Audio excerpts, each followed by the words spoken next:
Hello, আজ এসেছি আমরা কিছু ফ্রুটস নেম নিয়ে। তো আজকে আমরা শিখব কিছু ফলের ইংলিশ নাম। যে ফলগুলো আমরা বাংলার নামগুলো জানি, কিন্তু সেগুলোর ইংলিশ নেমগুলো আজকে আমরা শিখব।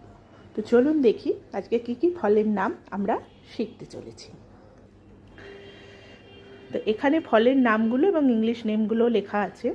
প্রথমে হলো জাম, জামের হলো জাভা প্লাম, কামরাঙা স্টার ফ্রুট, সবেদা, স্যাপোডিলা, বাতাবি লেবু, গ্রেপ ফ্রুট, আম, ম্যাঙ্গো, পেয়ারা, গুয়াভা, আঙুর, গ্রেপস। আর একবার বলি, জাম, জাভা প্লাম, কামরাঙা, স্টার ফ্রুট, সবেদা, স্যাপোডিলা, বাতাবি লেবু, গ্রেপ ফ্রুট, আম,